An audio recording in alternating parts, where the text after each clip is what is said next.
중등영어, 고등영어 차이점 말씀드리고 그에 대한 학습 전략과 제 수업에 대한 소개를 이어가도록 하겠습니다. 인사드리겠습니다. 저는 7방학원에서 영어를 가르치고 있는 고등대표 강사 한유민입니다. 반갑습니다. 어머님들, 지금 제가 다 수업을 하고 있는 학생들이라서 냅다 고백으로 시작하자면요. 아이들 정말 너무너무 예쁘게 수업 듣고 있습니다. 이 얘기를 듣고 동의하실 분들도 계시고 혹은 내 아들이 그럴 리 없는데 라고 생각하실 수도 있지만 정말 아이들 수업 태도가 너무너무 요즘 예뻐요. 저랑 이제 10월부터 같이 수업을 하고 있는데 아이들한테 당장 성적을 올리는 것도 중요하지만 수업 빠지지 않는 거, 보강 빠지지 않는 거, 클리닉 빠지지 않는 거 어머님들 입장에서는 참 당연한 일인데 아이들에게 참 당연하지 않은 일이더라고요. 그런데도 그걸 참 잘 지켜주고 있어요. 그리고 딱 수업에 들어와서 5분 동안은 오늘 공부하지 못하는 이유에 대해서 막 설명을 합니다. 오늘은 이래서 공부를 못하고요. 오늘은 저래서 공부를 못하고요. 막 얘기를 해요. 근데 어머님들 딱 5분 지나면 아이들이 다 저를 쳐다보고 초롱초롱하게 쳐다보는데요. 너무 예쁘고요. 문제풀이를 주면 그때부터 문제를 막 지들끼리 끙끙거려요. 때로는 너무 아쉽습니다. 그 모습을 저만 봐서. 어머님들 보셨으면 제 눈에도 이렇게 예쁜데 어머님들 눈에 얼마나 예쁘실까라는 생각을 하고 있고요. 그래서 아이들이랑 그렇게 한 두 달 안 됐네요. 그렇게 시간을 보내고 있고 제가 그렇게 친절한 선생님은 아닌데요. 아이들이랑 지지고 볶고 싸우면서 너 중에 나 중에 하면서 그렇게 아이들을 가르치고 있습니다. 네, 오늘 또 중점 아이들 고등학교 올라가면 뭐가 달라지는지 궁금하실 텐데 영어는 정말 좀 현실적으로 많이 달라지는 과목 중 하나인 것 같아요. 시험 범위에서 보시는 것부터도 많이 달라질 텐데 중등영어는 중3까지도 단원 2개가 전부인데요. 한 4단락짜리, 길어야 4단락짜리 본문 2개에 많은 학교가 외부 지문 한두 개를 포함하고 있고요. 고등영어 같은 경우는 그걸 베이스로 깔고 모의고사, 우리가 수능 지문이라고 불리는 모의고사 지문을 최소 25지문에서 많은 학교는 30지문, 40지문까지도 그걸 포함하고 있습니다. 그러니까 공부 양에서도 엄청난 차이가 나는 거죠.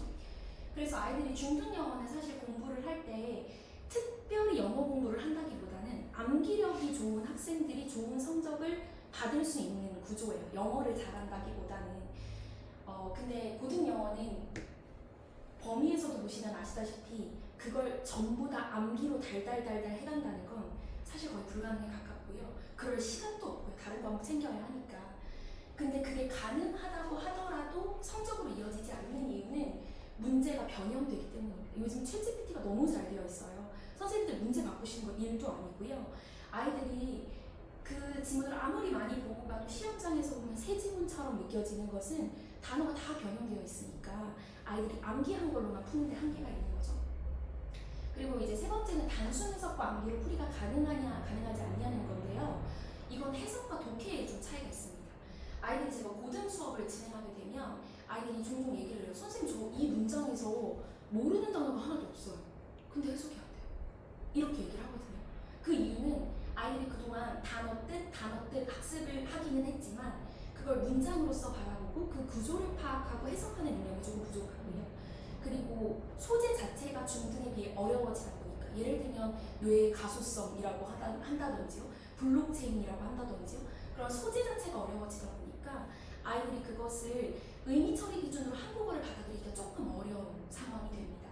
그리고 문법 같은 경우에도 중학교 같은 경우는 한 과당 2개 정도의 문법이 타깃 문법이 정해져 있어요.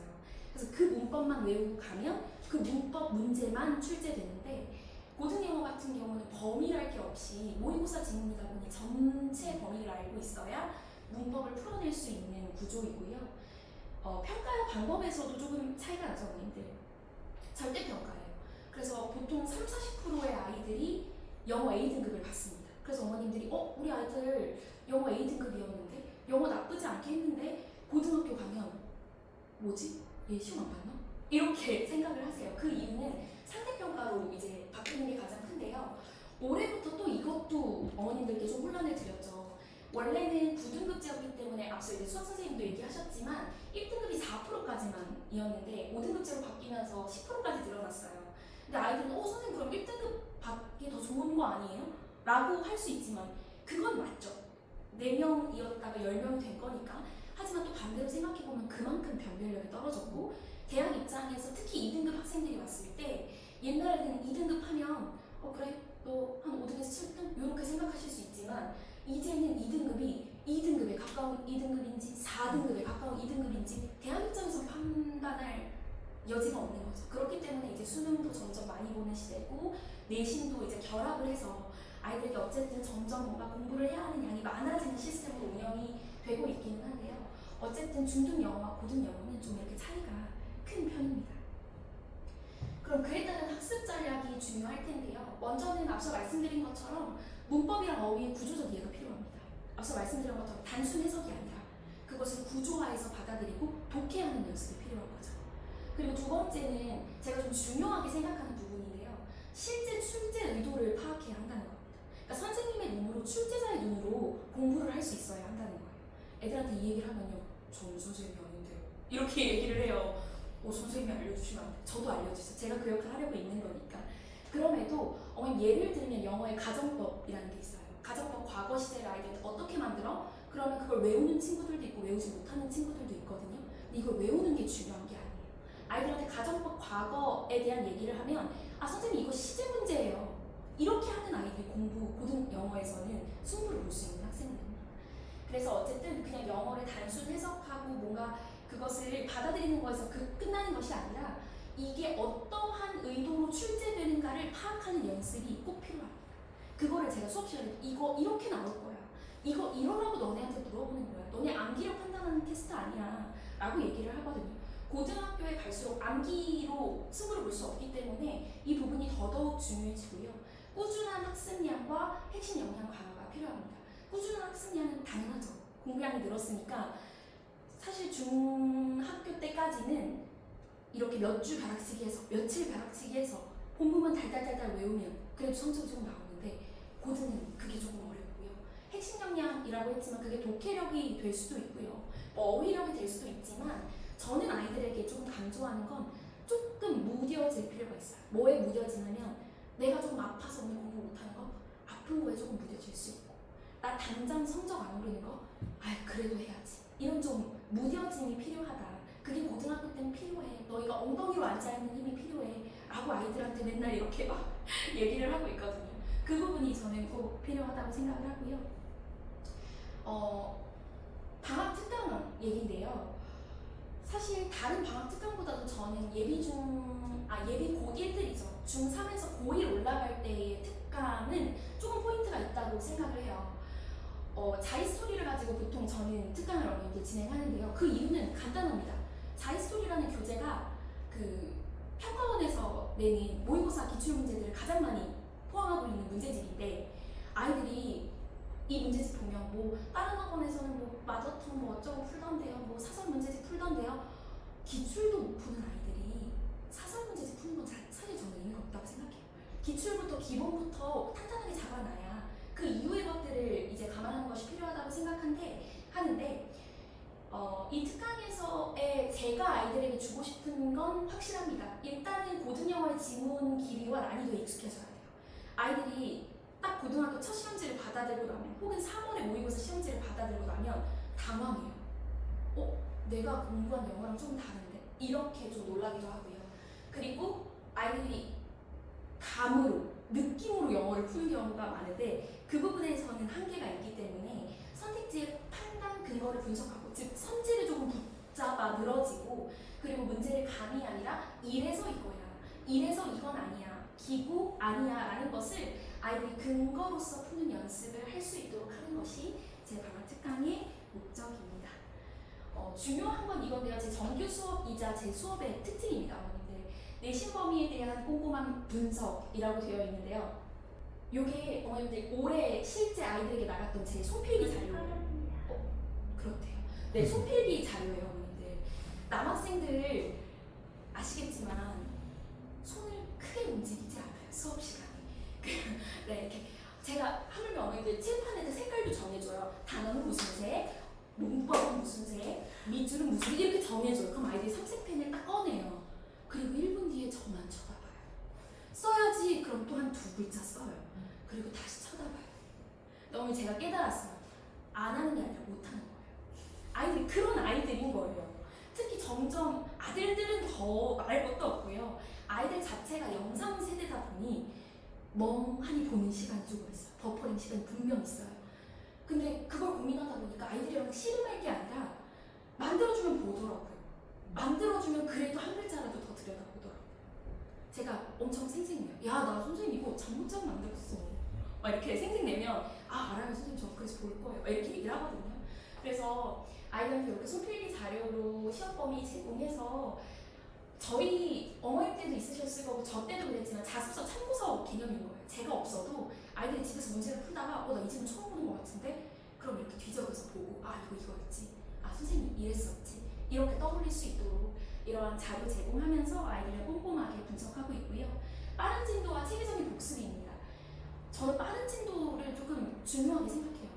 제가 생각하기에 가장 부담스러운 수업은 시험 기간 일주 전까지 수업 나가는 거예요. 근데 학교는 그런 경우가 많아요. 왜냐면 거긴 정규 수업이니까 지금 고등학교 사후부도 그렇고 후부도 그렇고 수업하고 있는데 시험이 다음 주거든요. 근데 아직도 시험 진도가 안 끝났어요.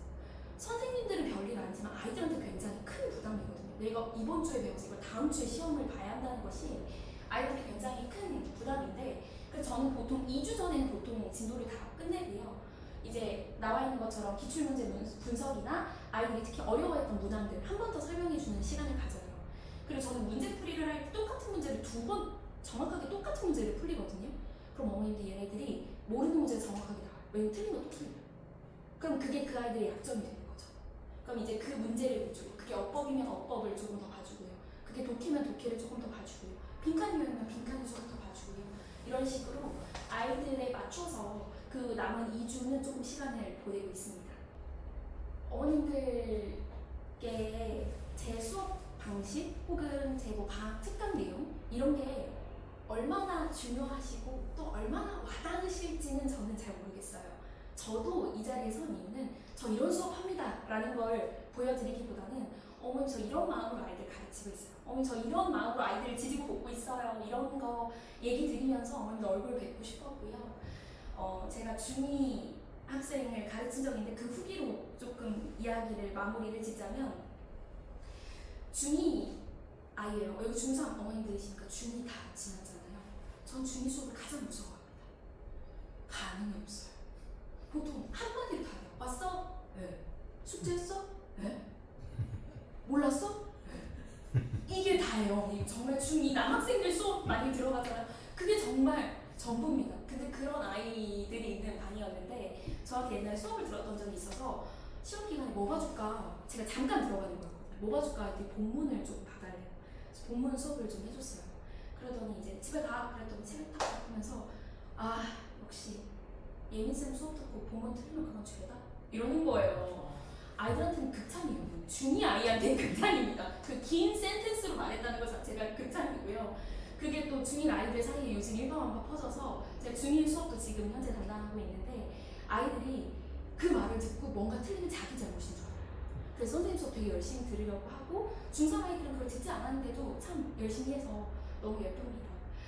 중3 아이들이 고1이 된다는 것이 아이들에게도 큰 부담일 수 있지만 어머님들께도 또 설렘이자 두려움이 되실 수 있을 거라고 생각해요. 아이들도 요즘 그게 굉장히 많이 보이거든요. 집에 딴에도 이거 고민하고 저거 고민하고 선생님 이럴까요? 저럴까요? 저 될까요? 뭐 이런 얘기들을 많이 해요. 근데 제가 느끼는 건 아이들이 그런 걸 털어놓고 그럼에도 제 말을 따라줄 수 있다는 건 저에 대한 신뢰가 있다는 거거든요. 근데 뭐 좋은 시간이고 저희도 그때로 돌아가고 싶을 만큼 참 찬란한 시기이지만 그만큼 외롭고 떨리는 시기라고도 생각해요. 그 시작에 그 걸음에 또 저한테 맡겨주신다면 아이들이랑 지금처럼 지지고 볶으면서 너 죽네 나 죽네 하면서 좀 한번 걸어가보고 그 아이들의 삶의 한 조각을 빚어가 보려고 합니다. 긴 시간 들어주셔서 감사합니다. 지금까지 영어 강사 한림이었습니다.